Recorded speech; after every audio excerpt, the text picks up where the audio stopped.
秋天不一定是贴秋膘的日子，也可以是吃大闸蟹的日子，但是那还不是贴秋膘，是一整个公蟹的那个钳子的肉。今天我们去的这家店可以说是满足了我对大闸蟹的所有幻想，毕竟全程都不用自己剥壳，全部给你剥好的蟹黄和蟹膏。这也是东京唯一一家米其林的大闸蟹店，它会牢牢的粘在你的舌头上面，奢侈。Hello， 大家好，今天我们找到这个店在东京的日本桥，是一个非常高级的商业圈，也聚集了非常多的米其林餐厅在这儿。就其实你要在日本吃到非常纯正的中国螃蟹是一件非常难的事情，但是今天我们就可以吃到爽。こんばんは。我是做包间，我就坐右边吧。非常的害怕，但是也非常的饿。好了，我们废话说太多，直接开始吧。这是今天打头的小凉菜，红彤彤的糖腌番茄，就像小时候妈妈做的。然后正餐前还会有小肥汤，这个汤应该是勾了芡的，喝起来很浓稠。哎，越喝越饿。入秋之后的第一口蟹肉，给大家表演一个空口吃蟹肉，它是现拆的蟹肉做的塔，然后上面点缀了一点鱼子酱，一勺送进嘴里，满满的蟹肉，一下又打开了味蕾。接下来就是螃蟹界非常出名的一个菜，醉蟹，一生一熟，熟的就叫熟醉，生的就是生腌。打开生腌蟹壳的那一瞬间，它已经帮你把蟹黄、蟹肉之外的东西都挑走了，它这个味道我觉得非常的神奇。先是那个微甜，然后再是膏黄的鲜嫩绵润，吞下去之后嘴巴里都是酒香，再来一口挂水的那种。那个绍兴酒的味道特别浓，然后是一盘金灿灿的炸带鱼。我上一次吃到这个菜还是3年前在国内，特别的酥，我就不知道为什么日本人不吃炸带鱼，明明这么香。然后下一个菜还比较复杂，师傅先是端了一堆配料，然后当场炒蟹黄、蟹肉还有荤粉丝。他那个蟹膏放在锅里一炒，你就能闻到空气中弥漫的那个蟹黄味，而且身上非常痒，像是有螃蟹在爬。我现在就要吃到，吃进嘴里，我的第一反应它很像高配版的学校门口炒粉的感觉，但是你只要多咀嚼一下，你就能尝到里面颗粒感的蟹黄跟蟹膏。今天我们阵仗太大了，我们前后总会吃大概小20只蟹。下一个菜是我这辈子第一次吃到的东西，酸汤肉燕抄手，里面包着的是一个完整的大闸蟹钳肉。它和普通抄手的区别就是，就这里面的蟹钳肉更弹更鲜甜，再加上它那个酸汤很稠，还带着一股药膳味，特中华的药材味，瞬间感觉特别养生。活到150。接下来这个菜又很厉害，谁能拒绝一碗揭开盖子还在咕噜咕噜的蟹黄麻婆豆腐呢？正想说吃川菜怎么可能没有饭，拿了一小碗非常迷你的，特别可爱。它听名字就非常的奢侈，闻起来是一种干锅香辣蟹的味道，入口最先是那种熟悉的郫县豆瓣味，有点冲但是很香，豆腐非常紧实，而它是用真的蟹黄炒，没有科技鱼很活，就是刨饭。然后接下来的2只大闸蟹是我们今天吃了30多只里面最肥的2只。感觉师傅在你旁边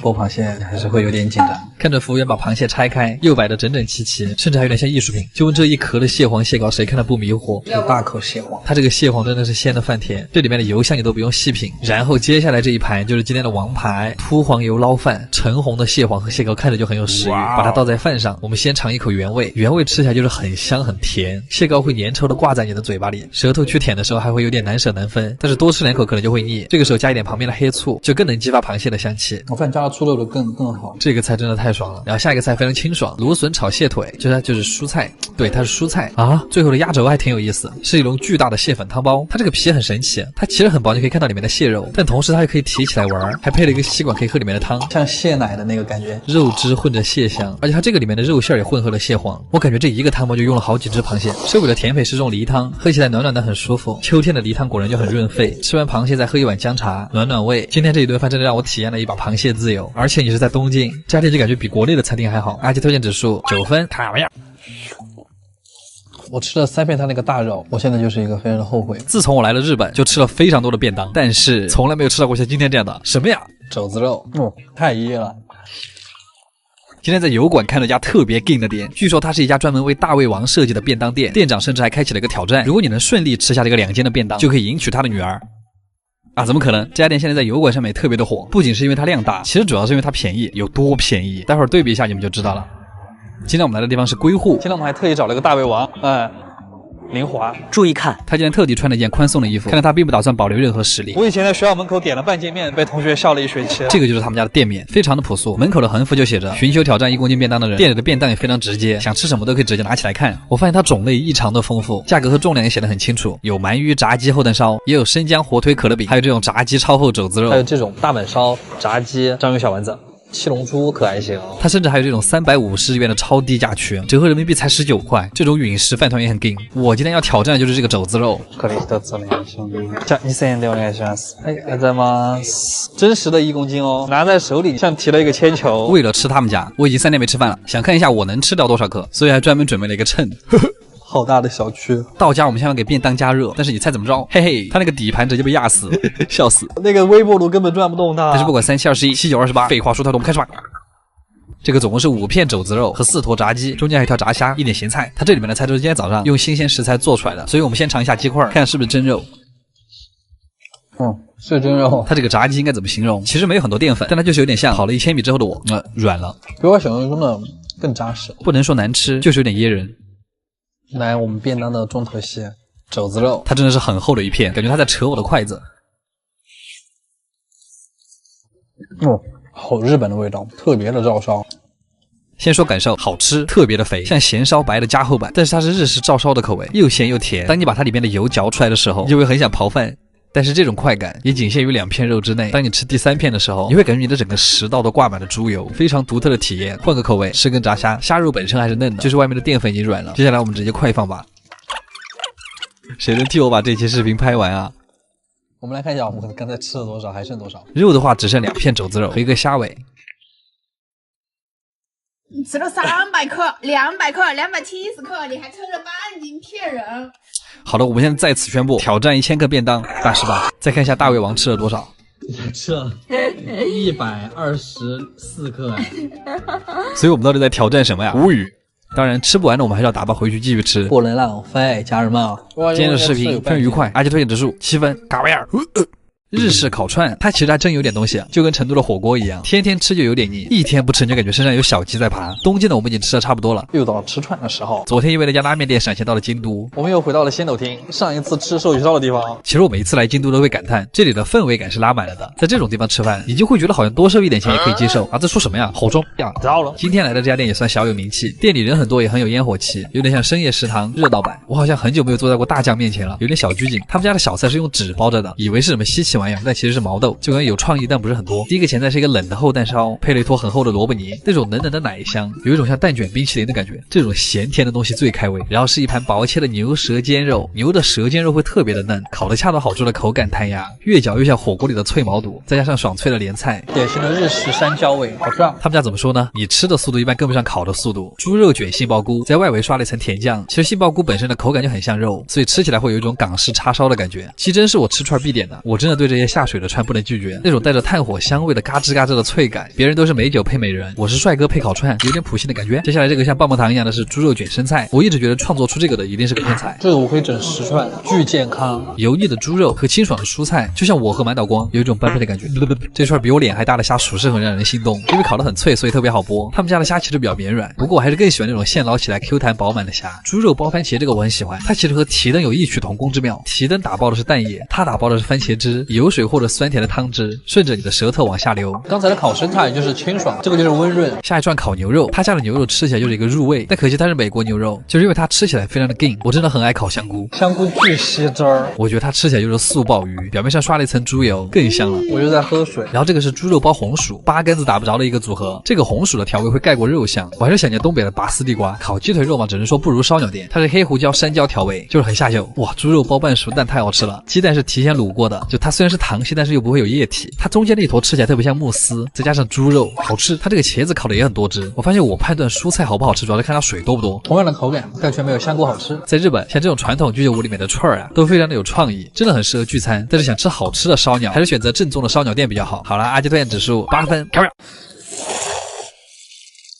酱油拉面，不知道时隔了多久，我们终于吃到了今年最后一家满分店铺。我都不知道原来还有这样的店存在，还是一位远在京都的老朋友告诉我的。那不得马上收拾行李，坐新干线直接前往京都。主要是我这朋友已经在日本探过100多家拉面店了。今天我们是要去一家评分4.6的拉面店，这个分数着实让人觉得有点恐怖。它要是不好吃，它就完了。这是一家藏在京都老巷子里的小店。京都这座城市的氛围就是这样，有一种骨子里内敛的拽。我也不知道他们在拽什么，他让我在门口等一下，我们等了1个多小时，无语。但是进店之后我才发现，他们家很奇怪的是一点都不像拉面店，非常的高级古朴。就问你们谁坐在包间里面吃过拉面？不是在包间里面吃面，虽然不是很理解，但是感觉很帅。其实日本的拉面有很多种，但是他们家只有3种味道：酱油、盐味和咖喱。我个人最喜欢的是酱油，虽然不知道为什么吃面也要有餐前酒，但我喜欢这种装逼的感觉，喝不来。接下来还有一盘前菜，头一回吃面还要吃前菜，这太讲究了。这是海胆鱼子奶油，里面的奶油像融化了的冰淇淋，冰冰凉凉，不会过于很甜，有点像咸奶油的那个意思。然后是一杯特别清新淡雅的抹茶冻，它这个抹茶特别的京都，就是又又香又苦，又苦又甜，像极了爱情的味道。什么呀？接着小姐姐把面端上来了，好大一份。配菜和面是分开装的，也是单独烹饪的。它的面是中细型的，就是一般酱油拉面都用的中细面，因为这样更容易挂汁儿。配菜里面是鸡肉、叉烧、鸭肉和小银鱼。吃面先喝汤，日本拉面的小规矩。它这个汤入口第一感觉是酱油的香味特别重，然后那个酱油的味儿过了之后就是一种鲜味儿，又重又鲜，太好喝了。你们不要觉得它看上去很像苏州小面，但其实吃起来味儿很足，然后面条的粗细又很适中，嗦起来就会特别的过瘾，得劲儿了。再来一块鸭肉，它像国内盐水鸭的味道，芝士油饼一定要泡汤吃，油酥酥的味道特别像日本的猪油渣。其实可以把肉放到碗里泡一下。先来吃一口他们家的京葱，葱根特别的甜，这烤个烧鸟该多好。鸡胸肉是低温处理的，在泡了热汤之后会显得更嫩。旁边这个是鸡肉豆腐泥，像乐山豆腐脑上面那个哨子，吃到一半还可以在里面加一点山葵泥，它会让整碗面增加一点木质的香味。再嚼着那个颇有劲道的面，第一次吃拉面吃出了幸福的感觉。叉烧我一般会留到最后，就像草莓蛋糕的草莓，配着面一口吃，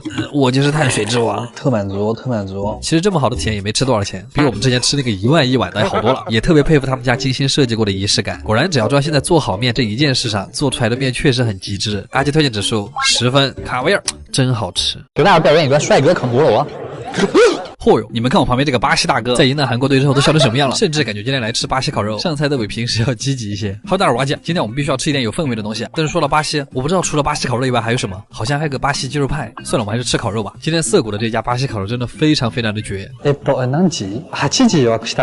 虽然很不愿意，但还是夹了一些活到150。他们家这个自助餐吧，主要是沙拉和甜品。今天可以活到160。其实我到现在也不懂，为什么每次吃饭之前都要经历这个痛苦的环节。我真的很想手动拉一下进度条。今天的第一口给到他们家的烤鸡肉，巴西烤肉的特点一下就出来了，就是火大，它会把鸡肉烤得特别的外酥里嫩，它把它里面的汁水锁得巨好，鸡肉那个滑滑的口感还有点像白切鸡。然后下一个是我一直很期待他们家的蒜香牛排，超厚一块。它这块肉最厉害的就是他们家会把那个蒜香腌得很入味儿，油肉流出来的油都是蒜味儿，特别的香，肉感十足又不会很噎人，蒜你厉害。然后是牛里脊，典型的没什么脂肪，但是由于火候把握的比较好，半生的感觉还是会让人觉得很嫩，好吃，但是没有巴西的感觉。3分熟的里脊，吃起来会有水牛的那种味道。再来一根香肠，它这个香肠密度特别的大，就像我婆婆给我舀的饭，真会压。但是要说香肠还是德国好，下次德国踢赢了再去吃好了。这个也是巴西特色小吃，芝士薯饼，并不会拉丝，浅尝一下就好。下一块是烤牛的三角肉，果然这种孜然味的烤肉还是得用生菜裹着才好吃。然后这个是他们家的人气特色菜，烤菠萝，是不是很难想象它是什么味道？它外面会烤的那种焦香焦香的，然后因为它是烤过的，所以它吃起来完全没有酸味，非常神奇。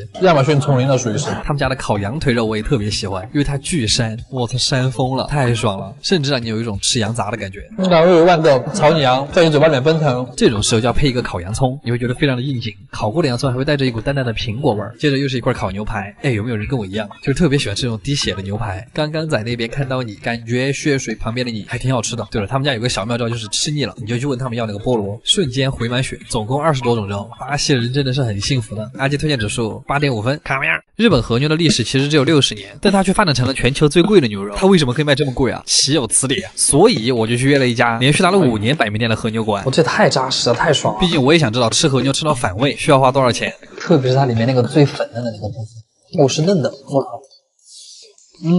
龟苓膏。今天的废话也很多呢，带上家伙出门。今天我们来的是蓝青山那家完全预约制的烤肉店，这店也藏得够深，高情商，注重隐私。我老板没钱。好了，不说废话了，看一下它这个人均2万的价格究竟如何。饭前先来2片咀嚼片。第一个菜不出意外是茶碗蒸蛋开场，它这个蒸蛋特别的点是，它是用煎鱼的汤煮的，所以吃起来还会有一种鱼汤的鲜味，里面还加了一点黑胡椒，所以鸡蛋的奶香会更加明显。今天这个沙拉又到了我们的活到150的环节，它上面淋了一点黑松露的油，你们知道它闻起来像什么吗？就是用汽油拌的生菜。然后第3个前菜给我们上了一个粉条，它吃起来其实很像奶油蘑菇意面。怎么还有前菜？其实在日本所有的生肉吃起来都有一种饺子馅的感觉，他们家的生肉是用酱油调的味，里面混杂了些很有嚼感的菜和海苔，你吃惯了就会觉得很好吃。第一块是和牛的上腰肉，就这一块的肉质它一般会非常的软嫩，因为它肉瘦纤维短，所以这一块的肉一般是后切，吃起来会比较滑嫩，但是没有横膈膜肉那么香甜。第2块就是我们的横膈膜肉，你也可以叫它牛五花，这个部位它其实很难烤，因为它很肥，所以很容易烤干，但它吃起来就贼香。我感觉我牙齿都没用力了，甚至你把它吞了，那股牛油的香味还会挂在你的舌根。完了之后，没有想到我们今天的重头戏之一烧牛冬居然这么早就端上来了，它里面的那个肉真的切得巨厚，但你其实一口咬下去，你的齿感会很轻松。它是那种脂肪虽然没有很多，但是很嫩的里脊肉，配上他们家的特制烤肉酱，嚼开之后那股炭火和牛油混合在一起的味道，所以它饭也是配了日本最好的米，一口烤肉一口饭的快乐，可以很轻松就把一盆都炫完。空盘吃了饭之后就给我们上了一碗汤，它里面是一片用低温处理的和牛包着一个萝卜，怎么说呢？它非常像怀石料理里面的素汤，不过用牛腿肉比较肥，所以脂肪里的奶香紧渗到了汤里。汤应该是用蔬菜和贝类一搅的，味道很鲜。汤里面也是那个和牛那个骚骚的味道。然后接下来也是他们家的王牌之一，我就问谁见了这么厚的牛舌不迷惑？除了刚才那碗牛肉饭，我们今天就是冲着这个超厚切牛舌来的。他们的烤法其实很讲究，一开始用小火慢慢烤，然后可以看到牛舌滋滋冒油，最后表面变成非常好看的焦褐色海浪状。烤完之后切好摆盘，这种粉粉的感觉真的就是2个字：脆弹。所以才说它吃起来有点像龟苓膏，它嚼起来的质感很像没有炖煮过的蹄筋，搭配着一点烧烤味的山椒酱，那种恰到好处的辣味，刚好中和了牛油的腻，剁椒牛肉的感觉。吃完这个确实很腻，所以就给我们上了一个酸辣小番茄。接下来是一小份炸牛排，属实没想到上了一盘炸牛排。炸牛排一般都会用里脊肉，汁水比较少，嚼起来能吃到肉的扎实感，再配着旁边的酸酱，油香也不会腻人，所以它其实很像广东版的糖醋里脊。油香酸甜。接着是酱香牛腿肉，其实我想说这种薄切的非常适合做寿喜烧，服务员一直在讲他们那个酱香如何好，但我就想你给我端个生鸡蛋奶，我想吃碳水。不过还好的是下一个菜就是和牛银鱼小饭团，因为米饭里面塞了那种炸过的小银鱼，所以吃起来会有那种脆脆的口感，牛肉的脂肪加上海鲜的香味，得劲儿。这可能是最贵的饭团了。然后最后的甜品是他们家自制的牛奶布丁，超浓的奶香，而且推荐指数8.5分。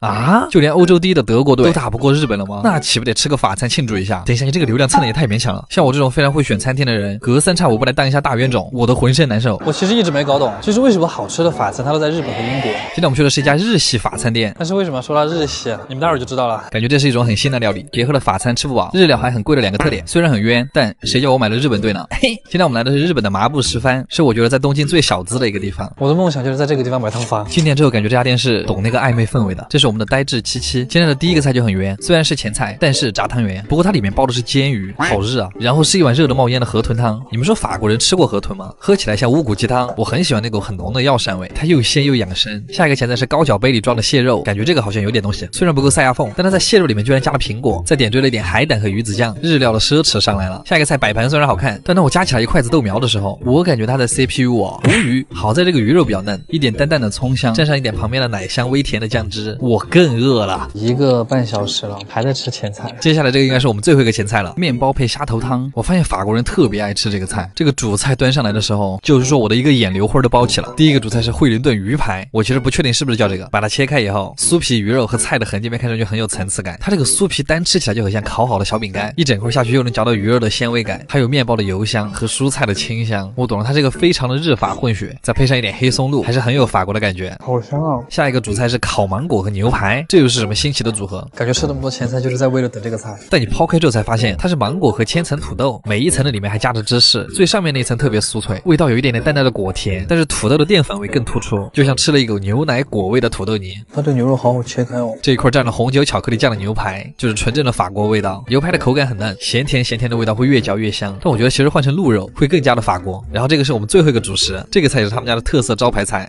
鱼肉饭。盖子打开的一瞬间，不选吃葱的应该会很沉默，因为它用的是鱼腹肉，所以很肥，肥到它那个饭里面都是鱼脂的香味。特别是把米饭拌匀之后，你每一口都能吃到那个长地香里面的鱼肉的香味，好吃啊！这个菜真的是专业风了，特别的日本。吃最后的甜品又像回到了法国，虽然不是很正式，只有一个甜品，但它的颜值和味道都还是很厉害。其实一个甜品做好就够了，3个半小时，吃了又像没吃。阿基推荐指数8.5分，哼哼，足球反着买，别墅靠大海，怎么样？一盒鳗鱼饭可以在日本卖到天价，为什么它可以这么贵啊？据说是因为日本鳗快灭绝了，但这和我们又有什么关系呢？噔噔，鳗鱼饭作为日本很早以前的一种传统美食，我突然开始好奇它最老的店还在吗？然后我就在网上搜到了这家店，果然又是那种开了100多年的店了。这是什么呀？好恐怖！我操，这个棕褐色，删文一下。今天的废话也很多呢，事与不长嘛，我们开始吧。哇，我们目前找到的是1910年开业的，虽然我猜在整个日本应该还会有更老的，但这家112年历史的店已经是我们的极限了。它在江户川桥的附近，又是一家躲在钢铁森林里面的老店呢。日本这种带庭院的店都很贵。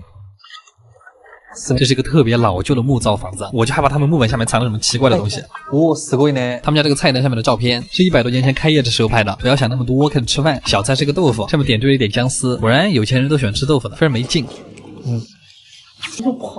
第一个前菜是个小3拼鱼板鲷鱼毛豆，怎么感觉这个前菜比别家都还要穷酸一点？无语。然后第二个前菜是用盒子装的，但是打开之后怎么还是3拼？为什么这个鳗鱼饭的前置步骤那么多啊？豆腐皮儿好吃，但是没什么味道。然后这个是日本人很爱吃的干明太子，是用盐腌的，非常的咸，不应该用来下饭的吗？然后是酱油章鱼头，吃起来更像酱油椒泥。接下来这个是我喜欢的鳗鱼茶碗蒸蛋，很烫，吃的时候小心一点。鳗鱼的那个香味已经渗透到了蛋里，而且我一直觉得鳗鱼的香味和鸡蛋很配。接下来这个也是我很喜欢的海带黄瓜鳗鱼，它是一个凉菜，用烤烤过的蒲烧鳗，配着下面的酸汤，酸酸冰冰的味道特别开胃。然后最后一个前菜是鳗鱼骨，我们见过很多次了，特别的好吃。这个我愿称它为荤薯条。就拿着手吃，嚼起来非常爽。然后盼星星盼月亮终于等来了我们的 C 位，他们家的主角鳗鱼饭，单点这个饭的话是9000日元。虽然这种老店确实好，但就是有点费钱。那我们继续鳗鱼饭。鳗鱼饭的传统做法就是先烤后蒸，是为了让那个浓郁的酱汁渗透到鳗鱼的内部。你们看它微微上翘有点焦的那个肉，其实我觉得第一口建议和饭一块吃，因为它米饭里面也是那个酱汁，这才是最完整的口感。哇！你其实夹起来之后闻到的不是酱香，而是那个炭火的香味，因为鳗鱼的肉特别容易附着那个炭的味道。焦炭烤鳗，鳗鱼中间的部分就是要这种一筷子能够夹断，从肉到里面的刺儿都是软的，但是皮一定要是焦的。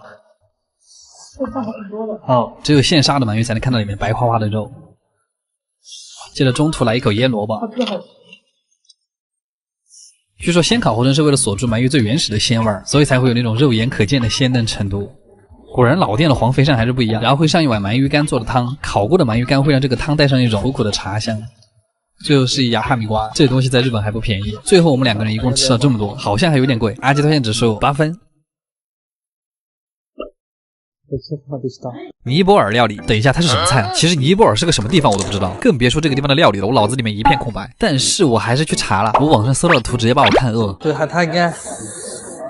它应该不是那种普通的辣椒。于是我就去选了一家东京评分最高的尼泊尔餐厅。又到了吃异国料理的日子。它在一个非常破的楼里面，连续4年获得日本的百名店。2017、2018、2019、2022。进店之后的装修不知道为什么会有一种西双版纳的感觉。すみません。16時45分予約した量です。尼泊尔人说日语，少々お待ちください。像日本人说中文。第一个开胃小菜，我看上去就觉得很辣，不像那些日本料理呀。它其实是一个辣炒羊肉，味道很像小时候学校门口卖的那个5毛钱一包的那个辣条，但是它是肉做的，嚼两下也很像我们四川那个红油兔丁。它这个是真的辣。第2道菜是水球饼，听老板说是尼泊尔的特色小吃，怎么感觉好像在印度的博主视频里面看到过。它就是一堆脆脆的圆球围着一堆蘸料，初生牛肚不怕火，拿起一颗球灌满蘸料，一口塞进了我的樱桃小嘴啊，干净又不能说，咬开那个脆壳的感觉特别像山东煎饼里的薄脆。然后紧接着就是烧烤调味的汤汁和咖喱味的土豆泥，它还带了一点柠檬的酸味和薄荷，但它几个味道还是挺配的，像是菠萝海鲜炒饭这种派系，像一个开胃小菜。我发现这个小菜的吃法了，就是你可以把它放在球里面，辣炒羊肉配水球饼，我操，有点意思呀。下一个菜是鸡蛋肉饼，它在盘子里看起来莫名的普通又自信，看得我满脸疑惑，好像跟我们国内的一样。吃之前我以为它会和四川的锅盔一个味道，但它其实是那种比较松软的孜然咖喱味，就很吸味，但它可能更像柔软版的锅盔，但里面换成了烧烤咖喱味的猪肉馅儿，还挺好吃。芒果奶吸到了，没什么芒果。我确实想感叹一句，尼泊尔料理比我们之前吃的地中海料理好吃多了，没有拉踩的意思，主要是这2个菜系都用了很多香料，但是尼泊尔的搭配我更喜欢。接下来就是非常出名的尼泊尔饺子，又是完全没有吃过的味道。它其实这个设计和灌汤包有点像，只不过它这个汤在外面，因为它那个饺子里面也是汤，吃进去先是那个薄荷的味道，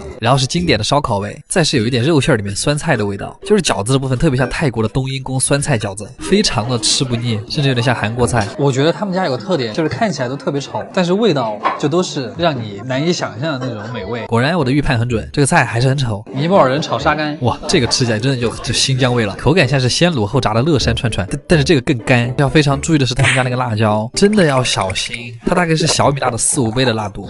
我有个四川的腌面烧底。下一个菜是炸蔬菜，这个吃起来像韩国泡菜饼，油香蔬菜，活不到150了。下一个菜长得很像印度的芝士馕饼，然后我跟你说这个味道巨奇妙，我来形容一下，就是它像东北糖里面加了芝士，然后有一种很浓烈的水果味，就是它不仅有奶香，它还伴随着一股介于蓝莓和百香果之间的水果味，有点接近香蕉或者菠萝味的印度飞饼，深入舌根的奶香味。这家店不愧是拿了4年的百名店，太惊喜了，这个味道。最后一个端上来的菜是他们家的主食的主食，中间那个造型，它这个吃法好像还有点复杂，大概就是用中间那个壶就着各种配菜吃，它这个特别适合没有牙齿的人吃，它不需要咀嚼就可以很顺利的滑进你的食道。这算精致碳水吗？羊肉咖喱吃起来特别像国内的烧羊肉，就是这一圈菜吃下来都有一种莫名的咖喱味，现在我感觉空气里都是咖喱味。好啦，每次吃这种异域料理其实还是挺有意思的，可能体验不同味道的旅程才是最开心的吧。阿基推荐指数8分，卡玩意儿。我们吃了这么多才吃了7000块。你们好奇吗？把牛排做到全美国公认第一会是什么样子？我也没吃过，不过牛排不就是煎个肉吗？有什么好装的呀？今天这家餐厅可能会稍稍的有一点点贵，它是在去年的年底登陆的东京，现在已经过了整整1年了，它还这么难约啊！所以我们今天还是要去见识一下纽约名副其实的第一牛排馆 Peter Luger。他在过去的135年都被评为全美第一的牛排馆，到底是因为什么？好大的排面啊！它要是不好吃，我会把它骂死。我也是最近才预约上，又到了乱花钱的日子。他家在美国纽约有2家店，然后第3家开在了日本的东京，就在惠比寿那个地方，全日本最好的餐厅都在那儿。站在他家店门口，有一种莅临美国哪个富豪庄园的感觉。すみません。11時半予約したようです。有一说一，我还是头一回坐在这么富丽堂皇的地方吃饭，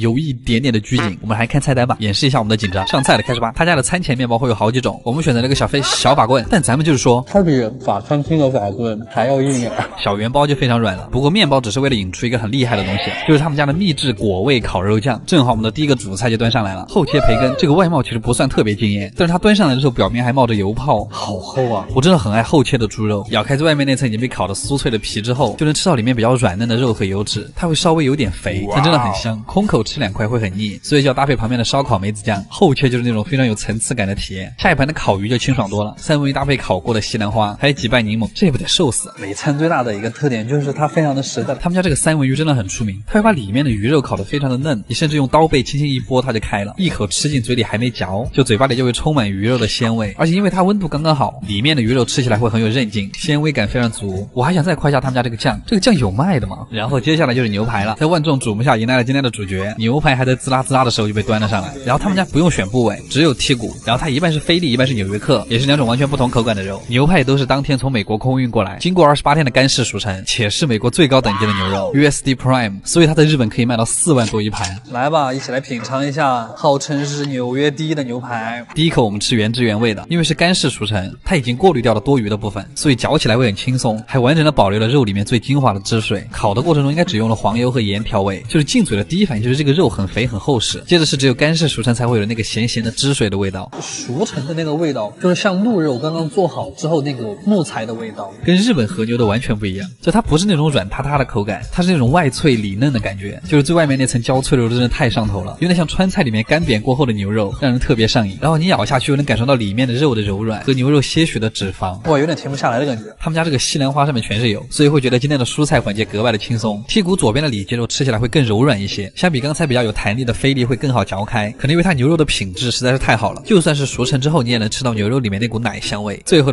他们家没有甜品，但是会给你2个金币巧克力收尾，他就故意让你有一种做富豪的错觉，但他们不知道这玩意儿在国内10块钱买一大兜。总的来说这家店我非常的满意，店里也很有历史感，有种百老汇老洋房的感觉，所以1分钱1分货，这么有名还是有道理的。阿基推荐指数9.5分，卡玩意儿好贵啊！烤羊肉，原来每个国家吃羊的方式差别这么大。日本人的吃法嘛，果然还是很装逼呢啊！不知不觉我们就迎来了凉爽的秋天。然后像我们这种电子榨菜的搬运工，在这种季节当然是以肉贴标。但感觉来日本这么久，烤牛肉、烤鸡肉、烤猪肉，我们还真没少吃。但是卖羊肉的店是真的少，太少了。破音了，又到吃羊肉的日子。为什么日本人不吃羊肉啊？真的很无趣哎。今天我们选的店是在日本东京的新宿，又是这个混沌诞生的地方。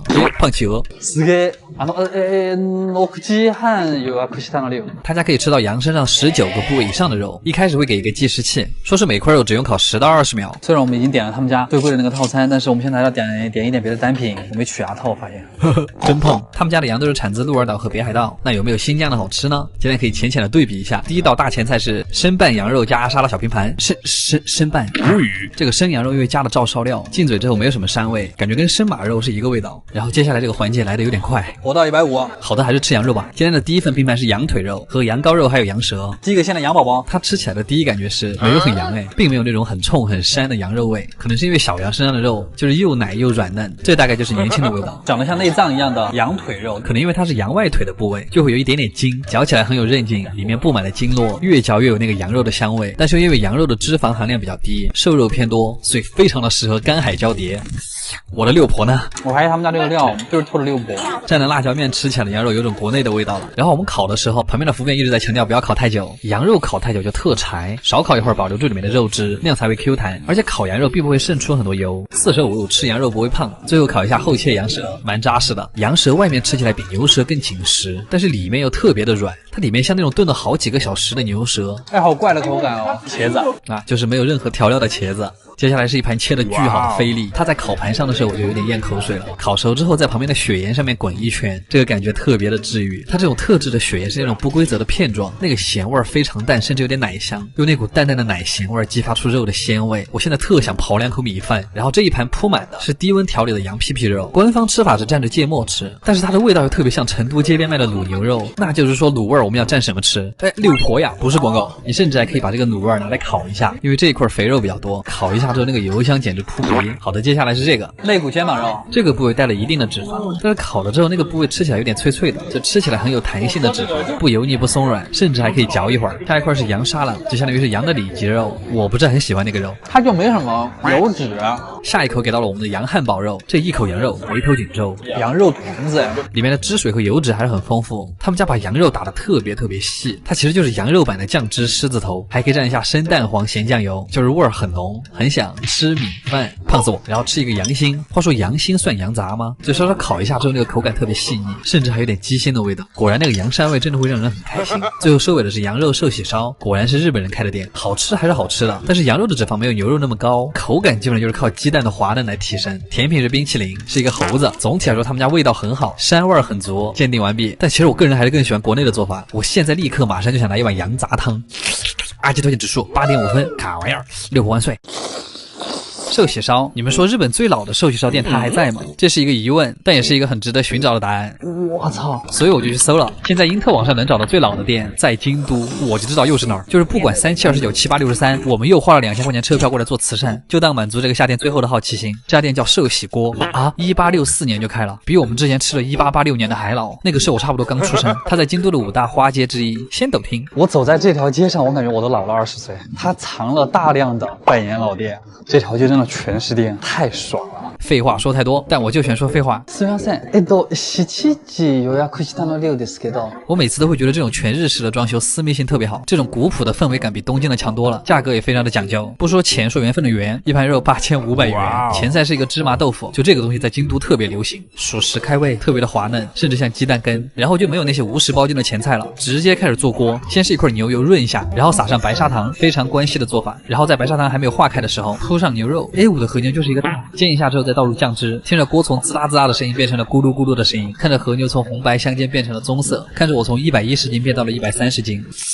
然后我们开始搅鸡蛋，真是肉之大，一口吃不下。我发现这个蛋液的作用不仅是让它变得更滑嫩，主要是给那个肉片降温。他们家的寿喜烧特别的清新，不会太甜腻。说着第一口不吃饭，但我还是没忍住。而且他们家的酱汁没有那么抢戏，所以更加突出了它和牛油脂的那个甜味儿。不愧是老店，非常好吃，就是有点费钱包。接下来会在锅里放魔芋丝、大葱还有豆腐。第2口下去仍然很满足，滑蛋牛肉和米饭太配了，温热的牛肉和蛋液混作一团，包裹着颗粒分明的米饭，难以抗拒的鲜嫩。再来一口，2片滑牛让我刨了一整碗米饭。前面刚说完他们家8500元一盘，我们又追加了一份2片16000的和牛。来口和牛卷葱，我们先不卷葱根，卷那个绿色的葱叶，因为我觉得葱叶更有那个葱的味道，而且那个脆脆的口感包裹在寿喜烧里特别解腻。葱里面的甜还带一点辛辣。又想炫饭了。吃完之后继续煮菜，大葱、洋葱、小香菜，就这个锅越煮到后面就越清新。又是每次的固定环节，魔芋丝加蛋液还是那个滑溜溜的口感，想念起了那道东北名菜猪肉炖粉条。接下来换了一个蛋液，重新又加了一份肉。其实吃豆腐的时候也非常讲究，不能太老也不能太嫩，嚼起来特别的扎实。用和牛卷着它吃就很完美。外柔内刚好像不太合适。接下来是香菜，我发现香菜煮了之后就没有香菜那个味儿了，淡淡的香菜味配上和牛，像是火锅里面煮的茼蒿和肥牛。最后一片还原我们最原汁原味的。这一口真的太大了，但是也必须得塞一口米饭进嘴，不然这口和牛都没有灵魂。寿喜烧为什么可以这么好吃？餐后的甜品是一大牙哈密瓜，这东西在日本非常的昂贵，但它甜得来像打了糖水一样。总结一下就是他们家店是我吃过的寿喜烧里面性价比还比较高的，古朴的氛围，美丽的古街景，带朋友过来吃就是有品味有情调。阿基推荐指数9分，真好，这家店卡玩意儿。